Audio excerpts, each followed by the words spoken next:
Very good morning. Sometimes I wonder why all the cases must go to Supreme Court. Why can't some cases stop with the High Court, single bench or division bench level? Why should all the cases should go to Supreme Court? I have many times I have wondered.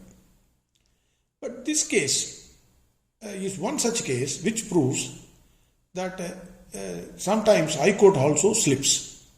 You don't slip on a mountain, only on a pebble. This is under Goods and Service Tax Act, CA number 2995-2996 of 2022, Union of India versus Willwood Chemicals Private Limited, Supreme Court judgment. Facts of the case, just to refresh. Under Section 16 of IGST Act, a registered person making exports of goods outside India is eligible to claim refund of 1. Either unutilized input tax credit on export of goods under bond or letter of undertaking, or refund of integrated tax paid on export of goods. There is an option. Refund has to be claimed in tune with Section 54. So, if you are well versed in GST, then you will not ask what is Section 54 and all. And if I go on explaining Section 54, the time will be too much time will be consumed. So I am not going to explain. Please take the section and see. Section 20 states that provisions of CGST Act will apply mutatis mutandis in respect of refunds. The central government, by notifications, fixed the rate of interest at 6% and 9% from 1st July 2017. It was the submission of Willwood that they received the refund of tax on exports. They received the refund on exports with substantial delay. High Court directed payment of 9% interest to Willwood. Union of India preferred appeal. The submission of Union of India was interest is payable. They also agreed. Interest is payable because there is a delay in payment of refund. But it is payable only at 6% and not at 9% as given by the High Court.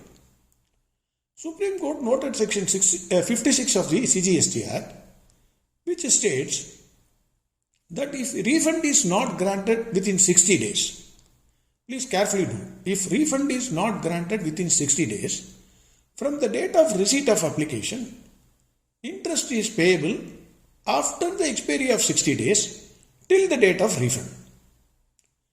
The proviso to that section states that if refund is required to be given in pursuance to an order of adjudicating authority or appellate authority, including tribunal, then if the refund is not granted within 60 days from the date of receipt of application, then interest would be payable after the expiry of 60 days till the date of refund. The Supreme Court noted that refund to Willwood has not arisen due to an order passed by adjudicating or appellate authority. Supreme Court held that wherever the statute prescribes the interest shall be paid as per the statute. So if statute has fixed a percentage, then it should be paid according to that statute. Wherever a statute is silent about the rate of interest and there is no express bar for payment of interest, any delay in paying the compensation or amounts due will attract interest at reasonable rate on equitable grounds. So I think it is very clear. If the statute prescribes, then pay that interest as prescribed by the statute.